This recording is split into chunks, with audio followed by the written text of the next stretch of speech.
Hello friends, मेरा नाम है प्रवीण चारण और आप देख रहे हैं स्टेथ होल्डर्स।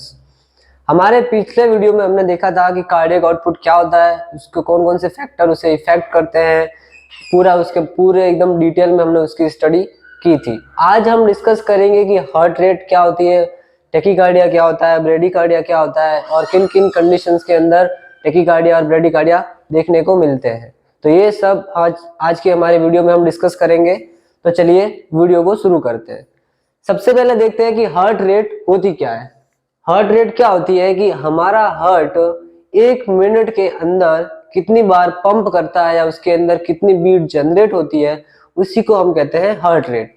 नॉर्मल हार्ट के अंदर अगर कोई पर्सन नॉर्मल है, ठीक है, जैसे मैं नॉर्मल हूं, तो मेरे अंदर जो हार्ट रेट होगी, जो हार्ट बीट होगी, वो होगी 72 बीट पर मिनट्स। ठीक है, ये क्या है, एक नॉर्मल है। एक हम कह सकते हैं कि एक आइडियली 72 बीट पर मिनट हमने सेट करा है। रेंज क्या होती है, अगर मैं एवरेज इसकी बात करूं तो रेंज होती है 60 टू 100 बीट पर मिनट। तो इसमें क्या होता है 60 टू 100 में, कि मतलब अगर 60 से 100 के बीच में अगर कुछ भी पल्स रेट आ रही है, अगर हार्ट रेट आ रही है, तो वो नॉर्मल कंसिडर करी जाएगी। अगर 77 भी आ रही है तो भी वो नॉर्मल है, 67 भी आ रही है तो भी वो नॉर्मल है। मतलब इस रेंज के बीच में कोई भी हार्ट रेट आ रही है तो वो क्या है, नॉर्मल है। अब हम चीजें पढ़ते हैं कि हार्ट रेट चेंज क्यों होती है, मतलब बढ़ती क्यों है या कम क्यों होती है। देखो, बॉडी में कोई भी चीजें होती है, कोई भी मतलब चेंजेस आते हैं तो वो ऐसे ही नहीं आते। किसी चीज को कंपनसेट करने के लिए आते हैं, उसको ओवरकम करने के लिए आते हैं। ऐसे ही बैठे बैठे कोई चेंजेस नहीं आते हैं। तो हार्ट रेट के अंदर चेंजेस क्यों आ रहे हैं, तो उससे पहले हम क्या पढ़ेंगे कि हार्ट रेट का मेनली फंक्शन क्या रहता है। देखिए, हार्ट रेट क्या होती है कि अमाउंट होती है कि कितनी बार हार्ट हमारा पंप कर रहा है, उसके अंदर कितनी बीट जनरेट हो रही है। ठीक है, एक ये समझिए, अगर जितनी ज्यादा हार्ट रेट होगी, मतलब क्या, कि मेरा हार्ट बहुत ज्यादा कॉन्ट्रैक्ट करेगा।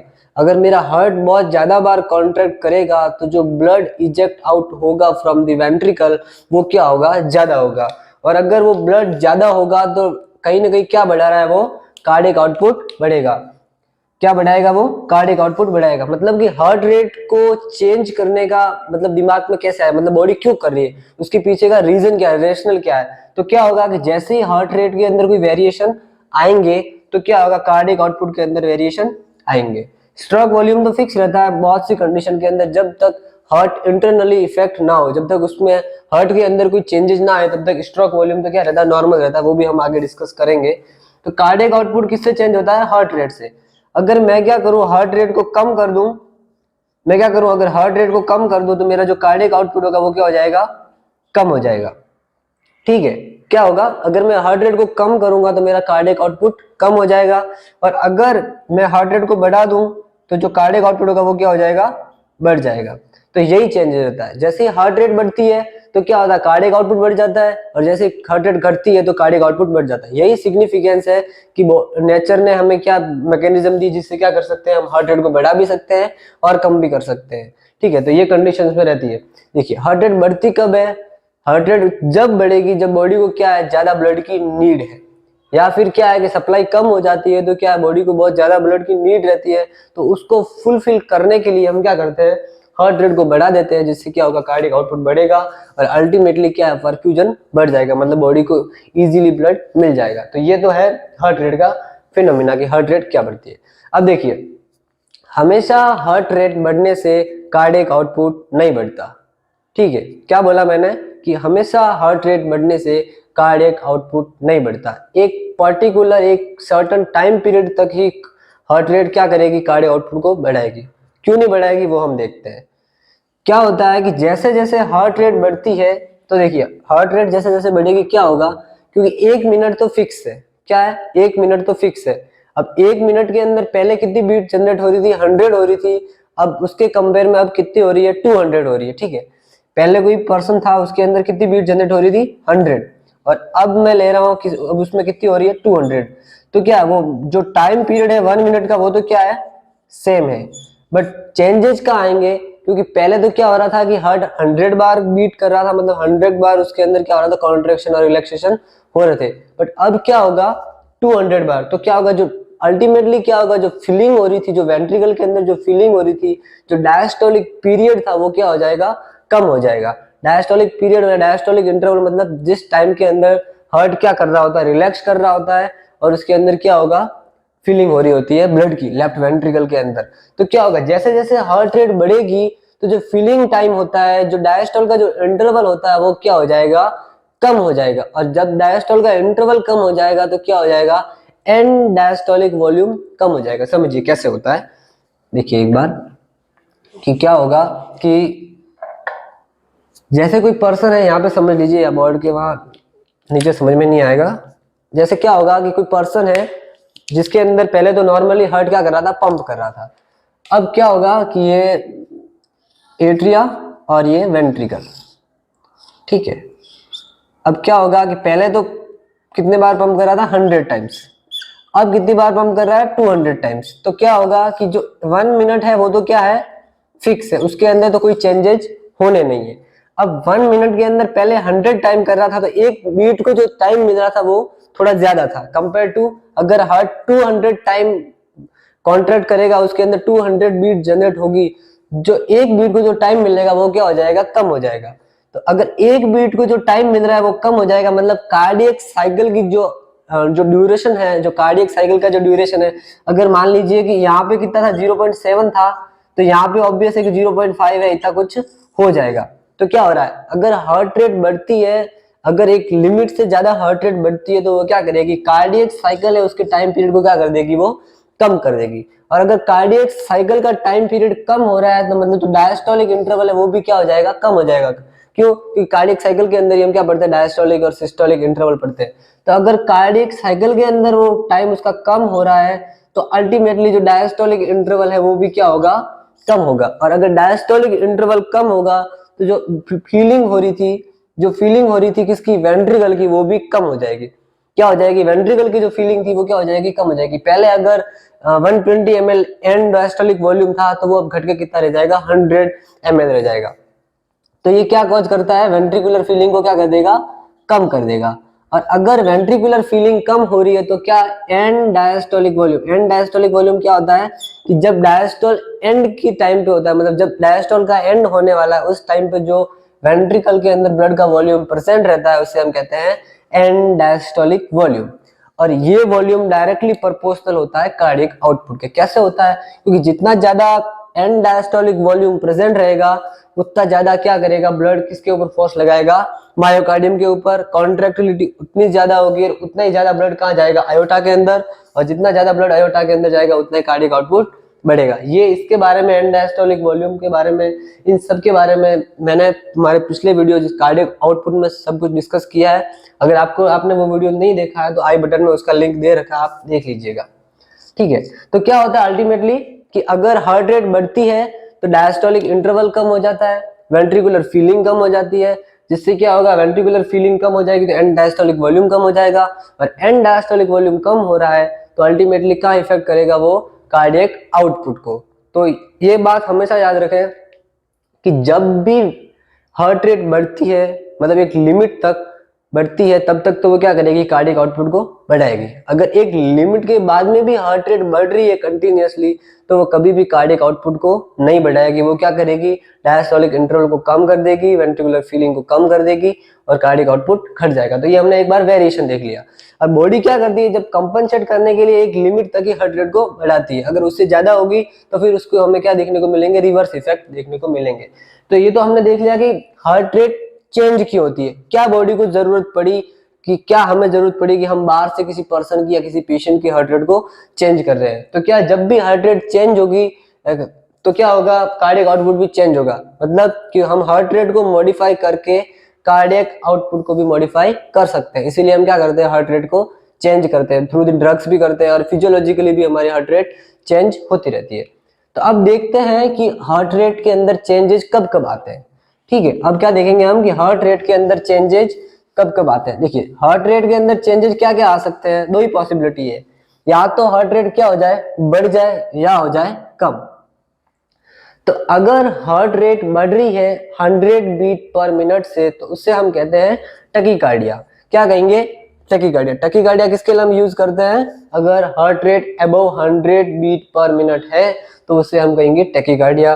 और अगर heart rate 60 beat per minute से अबव बिलो है तो उसे हम कहेंगे ब्रेडिकार्डिया। ब्रेडिकार्डिया मतलब कम और टैकीकार्डिया मतलब ज्यादा। ज्यादा किससे? 100 से, और कम किससे? 60 से। तो ऐसी कौन कौन सी कंडीशंस होती है जिस टाइम पे हमें टैकीकार्डिया देखने को मिलता है और जिस टाइम पे हमें ब्रेडिकार्डिया देखने को मिलता है। ठीक है, अब कंडीशंस क्या क्या हो सकती है? कुछ कंडीशन फिजियोलॉजिकल कंडीशन हो सकती है, कुछ पैथोलॉजिकल कंडीशंस हो सकती है। फिजियोलॉजिकल कंडीशंस क्या होगी? फिजियोलॉजिकल मतलब नॉर्मल है, पर्सन को कोई बीमारी नहीं है, फिर भी उसकी हार्ट रेट बढ़ रही है, मतलब ऐसा कोई कॉज है जो फिजियोलॉजिकली मतलब वो नॉर्मल स्टेट में है और फिर भी उसकी हार्ट रेट बढ़ रही है। और पैथोलॉजिकली मतलब किसी डिजीज कंडीशन के कारण, किसी डिसऑर्डर के कारण अगर उसकी हार्ट रेट बढ़ रही है या घट रही है तो उसे क्या कहेंगे? हम पैथोलॉजिकल रीजन कहेंगे। तो फिजियोलॉजिकल रीजन किसका? टैकीकार्डिया का क्या क्या हो सकता है वो हम इसको अभी डिस्क्राइब करते हैं। सबसे पहले है चाइल्डहुड। अगर कोई बच्चा है तो उसके अंदर जनरली हार्ट रेट ज्यादा देखने को मिलेगी compare to adult and elder person. क्यों देखने को मिलेगी? क्योंकि क्या है, बच्चा क्या होता है, इसके पीछे तो बहुत से रीजन हो सकते हैं, कुछ एक्यूरेट रीजन तो हम बता नहीं सकते, थ्योरीज हम कह सकते हैं कि कुछ थ्योरीज है। तो क्या होता है चाइल्डहुड के अंदर, क्या होता है कि बच्चे को क्या करना पड़ता है, पूरे बॉडी को क्या करना पड़ता है, इक्वली परफ्यूज करना पड़ता है। ठीक है, फर्स्ट रीजन तो ये। अब बच्चा जब छोटा होता है तो कौन से पीरियड में होता है? ग्रोइंग पीरियड में होता है, तो उसकी जो मेटाबॉलिक नीड होती है वो क्या होती है? फास्ट होती है। तो उसको मेंटेन करने के लिए भी क्या करना होता है? हार्ट रेट को ज्यादा करके, कार्डियक आउटपुट बढ़ाना है तो हार्ट रेट क्या होगी? ज्यादा होगी। ठीक है, एक ये रीजन हो गया। पहला रीजन कि पूरी बॉडी को परफ्यूज करना रहता है। और हार्ट क्या होता है, देखो अब ऑब्वियस है कि जो छोटा बच्चा होगा उसका हार्ट इतना मैच्योर नहीं होगा जितना कितना है हमारा है, तो उसको मैच्योर नहीं है, फिर भी क्या करना है हमें? कार्डियक आउटपुट और बॉडी के परफ्यूजन को क्या करना है? मेंटेन करना है। तो उसके लिए हम क्या करते हैं, हमारी जो हार्ट रेट होती है जो बढ़ा देते हैं उसको, जिससे कहते हैं हम टैकीकार्डिया, नॉर्मली देखने को मिलता है। अब टैकीकार्डिया तो हमने एक एवरेज से ऊपर का है, ये मतलब बच्चे के अंदर नॉर्मल है, उसको कोई दिक्कत नहीं है। क्यों? क्योंकि फिजियोलॉजिकल चेंजेस है। चाइल्डहुड के अंदर हमने देख लिया। फिर आता है एक्सरसाइज के अंदर। अब एक्सरसाइज के अंदर क्या होता है? एक्सरसाइज के अंदर हम क्या करते हैं, हमारा जो वर्क होता है वो क्या हो जाता है? बढ़ जाता है। अगर वर्क बढ़ेगा तो जो O2 कंजप्शन होता है वो क्या हो जाता है? बढ़ जाता है। O2 कंजप्शन बढ़ेगा तो जो O2 की डिमांड बढ़ रही है, जो ग्लूकोज की, जो न्यूट्रिएंट्स की डिमांड बढ़ रही है, उसको फुलफिल करने के लिए, अब देखिए जो O2 प्रेजेंट रहती है, ग्लूकोज, न्यूट्रिएंट्स सारे किसमें प्रेजेंट रहते हैं? ब्लड में प्रेजेंट रहते हैं। मतलब कि अगर एक्सरसाइज कर रहा है कोई पर्सन तो उसकी जो ग्लूकोज, उसकी नीड को फुलफिल कौन कराएगा? ब्लड कराएगा। मतलब कि अब नीड ज्यादा है तो मतलब हमें कहा ब्लड भी ज्यादा अमाउंट में पहुंचाना है, तो उस ज्यादा अमाउंट के ब्लड को पहुंचाने के लिए हम क्या कर रहे हैं? हार्ट रेट को क्या करती है? बॉडी बढ़ा देती है। उसको कंपनसेट करने के लिए क्या करती है? हार्ट रेट बढ़ जाती है। तो इस कारण से हमें क्या देखने को मिलता है? टैकीकार्डिया देखने को मिलता है। अब प्रेगनेंसी के अंदर क्या होगा? देखिए प्रेग्नेंट वुमेन के अंदर क्या होगा? उसको नीड ज्यादा होगी क्योंकि वो क्या कर रही है? बच्चे को भी कैरी कर रही है, तो उसके लिए उसकी जो हार्ट रेट होती है वो हमेशा बढ़ी हुई मिलती है। ठीक है, ये तो हो गया प्रेगनेंसी के अंदर। इमोशनल स्टेटस के अंदर क्या होगा? अगर कोई पर्सन एंजियस है, उसको मतलब इमोशनल स्टेटस उसका बैलेंस नहीं है, तो क्या होगा? हार्ट रेट बढ़ जाती है, क्योंकि इसकी कंडीशन के अंदर क्या होगा? स्ट्रेस की कंडीशन होगी। ठीक है, स्ट्रेस की कंडीशन के अंदर क्या होता है? हाइपोथैलेमस से क्या रिलीज होते हैं? कैटेकोलामाइंस। कैटेकोलामाइंस में क्या आता है? नॉर एड्रिनलिन और एड्रिनलिन, मतलब कि सिंपैथेटिक नर्वस सिस्टम क्या हो जाता है? एक्टिवेट हो जाता है। और जैसे सिंपैथेटिक नर्वस सिस्टम एक्टिवेट होता है तो वो क्या करता है? हार्ट रेट को बढ़ा देता है। क्यों? क्योंकि जो ऐसे नोड के ऊपर क्या करता है? वो जाके एक्ट करता है और उससे क्या होती है? हार्ट रेट बढ़ जाती है। तो ये हमने देख लिया इमोशनल स्टेट्स के अंदर क्या होता है? Heart rate. हार्ट रेट क्या हो जाती है? बढ़ जाती है। क्यों? क्योंकि कैटेकोलामाइंस रिलीज होते हैं, उसकी वजह से हो जाती है। फीवर के अंदर क्या होता है? ये फीवर और ये किस सारी आ गई? Pathological state. ये तो फिजियोलॉजिकल स्टेट में आ गई, ये नॉर्मल है, होनी भी चाहिए, बॉडी को कंपनसेट करना पड़ता है सारी चीजों के लिए। तो फीवर के अंदर क्या होता है? अब जनरली फीवर क्यों होता है? फीवर अगर कोई इन्वेजिव, कोई मतलब माइक्रो ऑर्गेनिज्म क्या कर गया? इन्वेड कर गया है, रिएक्शंस होती है बहुत सारी। ठीक है, वो हम साइटोकाइन्स रिलीज होते हैं, उसके कारण क्या होता है? फीवर आ जाता है। अब फीवर के अंदर क्या होता है? मेटाबॉलिज्म बढ़ जाती है।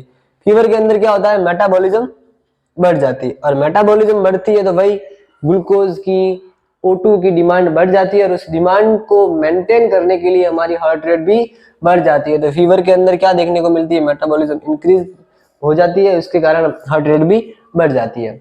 अनीमिया के अंदर क्या होता है? सबसे पहले तो अनीमिया होता क्या है?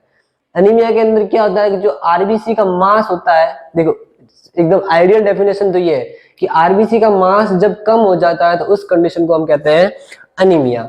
और अब देखो आरबीसी के मास को हम कैलकुलेट नहीं कर सकते, तो इसलिए हम क्या कहते हैं कि जब ब्लड के अंदर हीमोग्लोबिन की कंसंट्रेशन कम हो जाती है तो उस कंडीशन को हम कहते हैं अनीमिया। अब हीमोग्लोबिन का काम क्या होता है, हीमोग्लोबिन किसको कैरी करता है, ऑक्सीजन को कैरी करता है।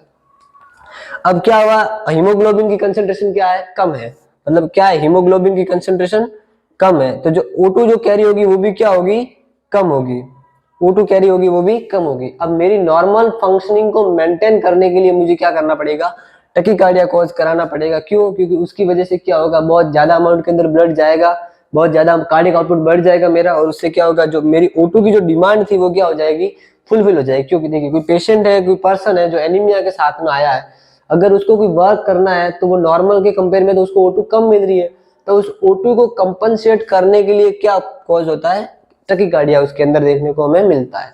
तो ये कॉज हो गया एनीमिया के अंदर, ठीक है, टकीकार्डिया क्यों कॉज होता है। फिर आता है हाइपोक्सिया। हाइपोक्सिया क्या होता है कि जब ऑक्सीजन सैचुरेशन बॉडी के अंदर कम हो जाता है, ऑक्सीजन सैचुरेशन जब बॉडी के अंदर कम हो जाता है तो उस कंडीशन को हम कहते हैं हाइपोक्सिया। अब हाइपोक्सिया में भाई O2 कम मिल रही है बॉडी को काम करने के लिए, तो उस O2 की रिक्वायरमेंट को मेंटेन करने के लिए बॉडी क्या करती है, टकीकार्डिया को कॉज करती है, जिससे क्या होता है, कार्डियक आउटपुट मेंटेन हो, नॉर्मली मेंटेन होता है और हमारा नॉर्मल फंक्शनिंग भी चलती रहती है।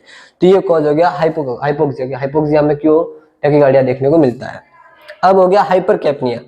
हाइपरकैप्निया मतलब कि हाइपरकैप्निया की स्टेट कब होती है, जबकि ब्लड के अंदर कार्बन डाइऑक्साइड की क्या हो जाती है, अमाउंट बढ़ जाती है। कार्बन डाइऑक्साइड किसके अंदर, ब्लड के अंदर जब कार्बन डाइऑक्साइड की अमाउंट बढ़ जाती है, उसकी कंसंट्रेशन बढ़ जाती है, तो उस कंडीशन को हम कहते हैं हाइपरकैप्निया। अब हाइपरकैप्निया के अंदर क्या होगा, अगर CO2 का लेवल बढ़ रहा है, नॉर्मल से ज्यादा हो रही है, तो वो क्या करेगी, अब देखो एक पर्टिकुलर अमाउंट के अंदर O2 और CO2 रहनी चाहिए। अगर CO2 का लेवल कब बढ़ेगा, जब प्रॉपरली वेंटिलेशन नहीं हो रहा है, मेरा लंग्स प्रॉपरली फंक्शन नहीं कर रहे हैं, तब क्या होगा, कार्बन डाइऑक्साइड की कंसंट्रेशन बढ़ेगी। तो उस अगर एक तो कॉज ये हो सकता है, एक क्या होगा, अगर भाई ब्लड फ्लो ही कम है, ठीक है, बॉडी क्या सोचेगी कि भाई ब्लड फ्लो कम है, उसकी वजह से क्या हो रहा है कि कार्बन डाइऑक्साइड प्रॉपरली रिमूव नहीं हो रही बॉडी से, तो क्या करेगा, मेरी बॉडी क्या करेगी, हार्ट रेट को बढ़ा देगी, जिससे क्या होगा, बहुत ज्यादा अमाउंट के अंदर ब्लड पास होगा लंग्स के थ्रू, और लंग्स के थ्रू जैसे ही वो ब्लड बहुत अमाउंट में ज्यादा अमाउंट में अंदर पास होगा, तो क्या होगा, वो जितनी भी कार्बन डाइऑक्साइड थी वो क्या हो जाएगी, बाहर जाएगी। तो कार्बन डाइऑक्साइड की जो अमाउंट बढ़ी थी उसको कंपनसेट करने के लिए बॉडी क्या करती है, टकीकार्डिया कॉज करती है। तो ये रीजन हो गया कि हाइपरकैप्निया के अंदर हार्ट रेट क्यों बढ़ जाती है। तीसरा आता है, मतलब जो हमारा अगला जो है उसमें होता है हाइपर सिक्रीशन ऑफ कैटेकोलामाइन्स। अब कैटेकोलामाइन्स क्या होता है, nor adrenaline and adrenaline, nor adrenaline and adrenaline. अब नॉर एड्रिनलिन एड्रिनलिन क्या करते हैं, जो ऐसा नोड होता है हमारा, जो एवी नोड होता है, जो कार्डियक मसल होती है, उन सभी के ऊपर इनके लिए रिसेप्टर प्रेजेंट रहते हैं, सभी के ऊपर इनके लिए रिसेप्टर प्रेजेंट रहते हैं। ये कैसे हैं, ये होते हैं अमाइंस होते हैं, अमाइंस होते हैं, और जो किसके द्वारा, मतलब जो सिंपैथेटिक नर्व्स होती है वो क्या करती है, इसको सिक्रेट करती है, एड्रिनलिन और नॉर एड्रिनलिन को। Most of adrenaline adrenal medulla से सिक्रेट होता है, और नॉर एड्रिनलिन जितनी भी सिंपैथेटिक नर्व्स होती है वो सिक्रेट करती है। तो ये क्या करते हैं, इनके लिए रिसेप्टर कहाँ प्रेजेंट रहते हैं, एसए नोड, एवी नोड, उसकी सेल्स के ऊपर, मायोकार्डियल सेल्स के ऊपर। तो ये जाके क्या कॉज करते हैं, ये इनको क्या कर देते हैं, एक्टिवेट कर देते हैं, उसको स्टिमुलेट कर देते हैं। तो जब भी एसए नोड स्टिमुलेट होगा तो हार्ट रेट बढ़ जाएगी। ऑब्वियस है कि जब भी एसए नोड स्टिमुलेट होगा, जो हार्ट रेट होगी वो क्या हो जाएगी, बढ़ जाएगी। तो ये एक रीजन होता है कि जब कैटेकोलामाइन्स रिलीज होते हैं, या उसको किसी भी डिजीज कंडीशन ले लो, जब कैटेकोलामाइन्स ज्यादा रिलीज हो रहे हैं तो उस कंडीशन के अंदर क्या होगा, टकीकार्डिया हमें देखने को मिलेगा। क्यों मिलेगा, क्योंकि एसए नोड और उन सभी के ऊपर क्या प्रेजेंट रहते हैं, इनके लिए नॉर एड्रिनलिन और एड्रिनलिन के लिए क्या प्रेजेंट रहता है, रिसेप्टर प्रेजेंट रहते हैं। तो उसके कारण क्या देखने को मिलता है, टकीकार्डिया। अगला है वेल्वुलर हार्ट डिजीज। अब हार्ट के अंदर दो टाइप के वॉल्व होते हैं, एट्रियोवेंट्रिकुलर वॉल्व और सेमिलुनर वॉल्व। अगर इनके अंदर कोई फॉल्ट आता है, ठीक है, अगर मैं कहता हूं कि मेरा जो माइट्रल वॉल्व है उसका क्या हो गया, स्टेनोसिस हो गया, मतलब जो माइट्रल वॉल्व क्या हो गया, नैरो हो गया। अब समझिए, माइट्रल वॉल्व अगर नैरो हो गया तो क्या होगा, एक सेकेंड है ना, ये मेरा लेफ्ट वेंट्रिकल है, ये लेफ्ट एट्रियम है, और इसके बीच में क्या प्रेजेंट रहता है, mitral valve. Left atrium, left ventricle और ये बीच में जो प्रेजेंट है इसे कहते हैं हम माइट्रल वाल्व। अब जैसे ही क्या होगा, माइट्रल वाल्व के अंदर क्या हो जाएगा, स्टेनोसिस हो जाएगा, तो क्या होगा, जो ब्लड है वो यहाँ से इजीली आ नहीं पाएगा। ठीक है, ब्लड यहाँ से नहीं आ पाएगा, मतलब क्या होगा कि जो एंड डायस्टोलिक वॉल्यूम मतलब कि वेंट्रिकुलर फीलिंग क्या हो जाएगी, कम हो जाएगी। और वेंट्रिकुलर फीलिंग अगर कम होगी तो क्या होगा, एंड डायस्टोलिक वॉल्यूम कम हो जाएगा। और एंड डायस्टोलिक वॉल्यूम कम हुआ तो क्या होगा, कार्डियक आउटपुट कम हो जाएगा। और अगर कार्डियक आउटपुट कम हो गया तो बॉडी को प्रॉपर्ली परफ्यूज करने के लिए बॉडी क्या करेगी, मेरी जो हार्ट रेट है उसको क्या कर देगी, बढ़ा देगी। तो इसके पीछे का रीजन क्या है कि जब भी स्टेनोसिस हो गया, अगर माइट्रल का स्टेनोसिस हो गया, अगर माइट्रल रीगर्जिटेशन हो गया, अगर आयोटिक स्टेनोसिस हो गया, अगर आयोटिक रीगर्जिटेशन हो गया, तो वो सारे ओवरऑल किसको इफेक्ट करेंगे, कार्डियक आउटपुट को करेंगे। क्यों? क्योंकि एंड डायस्टोलिक वॉल्यूम के या तो कम हो जाएगा या बढ़ जाएगा। अगर इसकी जगह पे अगर आयोटिक रीगर्जिटेशन होता तो क्या होता, ब्लड प्रॉपर्ली आयोटा के अंदर नहीं जाता तो क्या होगा, एंड डायस्टोलिक वॉल्यूम बढ़ेगा। मतलब अल्टीमेटली आप दिमाग में रखिए कि अगर कोई भी वैल्वुलर डिजीज हुई तो उसके कारण से क्या होता है, कार्डियक आउटपुट कम हो जाता है। और जैसे कार्डियक आउटपुट कम होगा तो क्या होगा, उसको बॉडी को कार्डियक आउटपुट को मेंटेन करने के लिए, प्रॉपर परफ्यूजन को मेंटेन करने के लिए हार्ट रेट क्या हो जाएगी, बढ़ जाएगी। तो ये होता है वैल्वुलर हार्ट डिजीज में हार्ट रेट टैकीकार्डिया क्यों देखने को मिलता है। ठीक है, अब ये तो हो गया वैल्वुलर हार्ट डिजीज। अब एक नेक्स्ट मोस्ट इंपॉर्टेंट कॉज होता है टैकीकार्डिया का इन हाइपोथायरॉयडिज्म। हाइपरथायरॉयडिज्म, हाइपरथायरॉयडिज्म क्या होता है कि मतलब जो थायराइड ग्लैंड होती है वो क्या सिक्रेट करती है, T3 एंड T4। क्या सिक्रेट करती है, T3 एंड T4।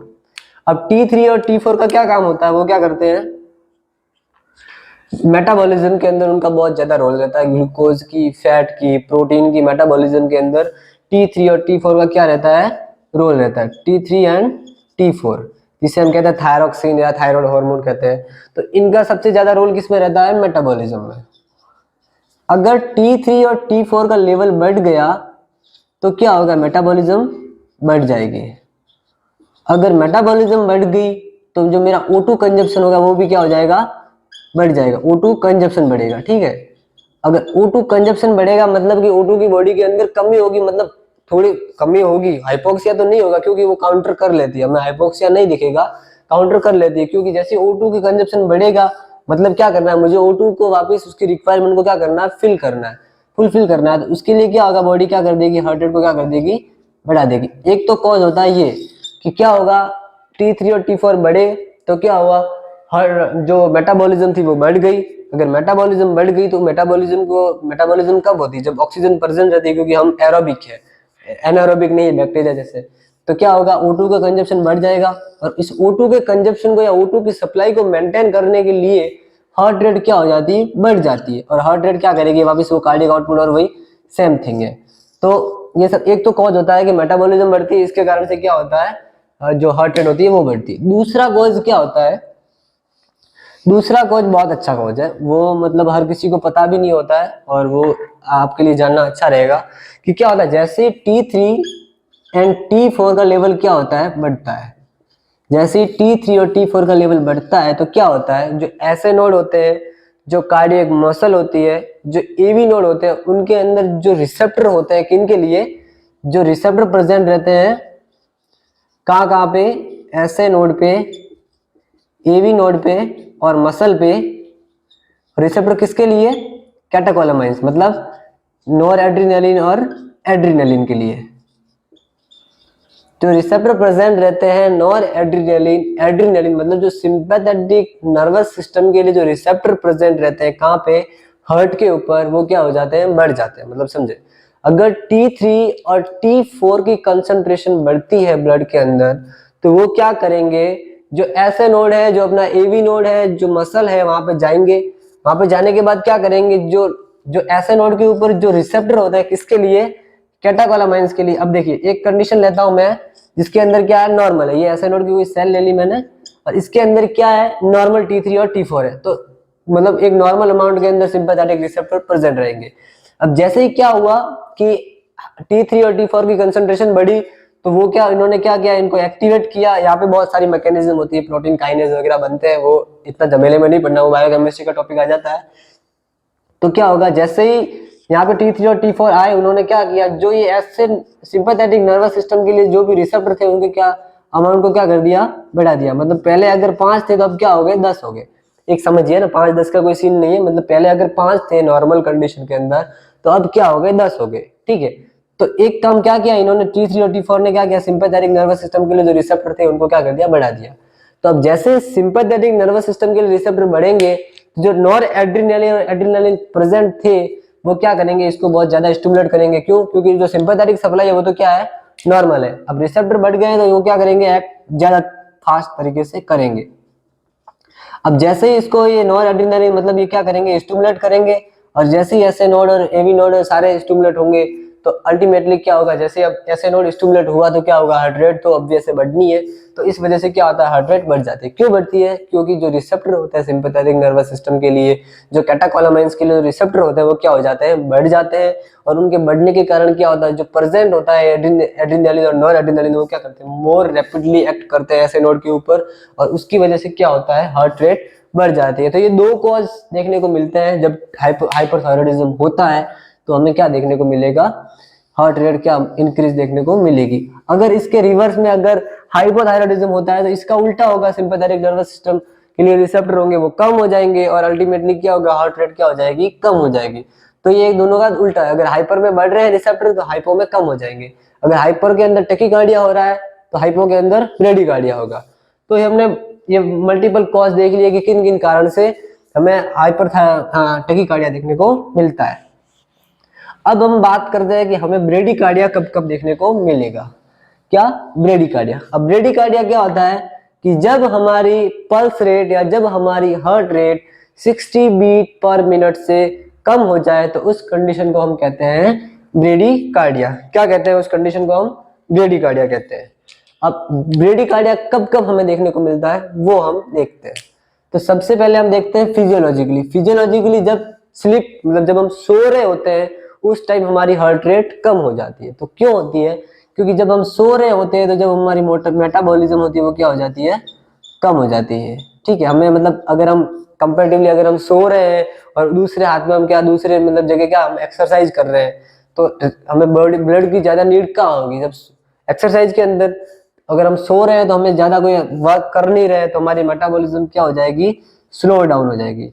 और जब मेटाबॉलिज्म स्लो डाउन हो जाएगी तो मतलब मुझे किसी प्रकार के इतने कोई आवश्यकता नहीं है ऑटो की, तो मेरी बॉडी क्या करेगी कि उस एसिड को क्या कहेगी, भाई तू भी अब रेस्ट कर रहा है क्योंकि ब्लड की इतनी ज्यादा नीड है नहीं। तो उस कारण से क्या देखने को मिलेगा, हमें ब्रेडिकार्डिया देखने को मिलेगा। क्यों? क्योंकि मेटाबॉलिज्म कम हो जाती है स्लीप के टाइम पे और उसकी वजह से क्या देखने को मिलता है, हमें ब्रेडिकार्डिया देखने को मिलता है।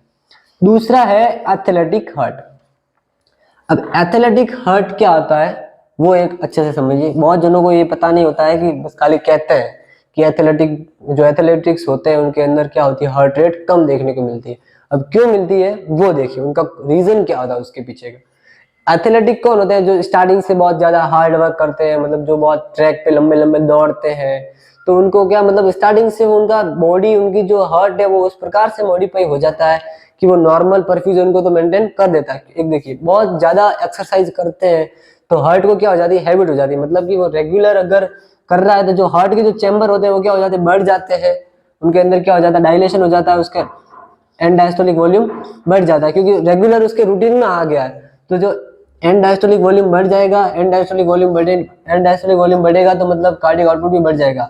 तो जिस पर्सन अगर मेरा जो कार्डियक आउटपुट वो 5 लीटर है तो एथलेटिक्स होंगे उसका क्या होगा, 6 लीटर होगा। एक एवरेज बता रहा हूँ, मतलब फिक्स नहीं है, मतलब बता रहा हूँ कि समझने के लिए। अगर नॉर्मल पर्सन है उसका कार्डियक आउटपुट कितना है, 5 लीटर है, तो उसके कंपेयर में जो एथलेटिक पर्सन होंगे उसका कितना होगा, 6 लीटर होगा।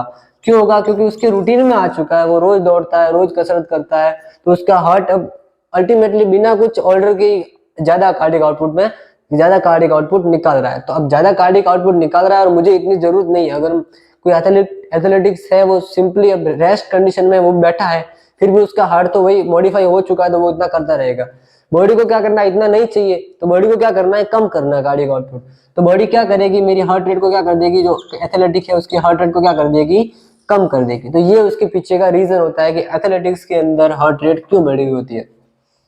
तो क्यों बढ़ी हुई होती है? क्योंकि वो बहुत टाइम से क्या कर रहे होते हैं, एक्सरसाइज कर रहे होते हैं, उनका हार्ट इस प्रकार से मॉडिफाई हो जाता है कि वो बिना किसी चेंजेस के अंदर एंड डायस्टोलिक वॉल्यूम उसका बढ़ जाता है और कार्डियक आउटपुट को मेंटेन कर लेता है।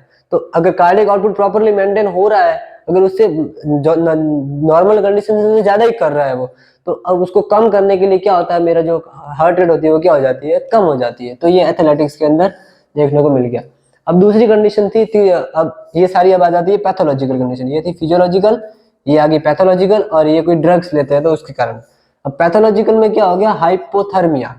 हाइपोथर्मिया मतलब अगर मेरी बॉडी का टेम्परेचर कम हो गया है।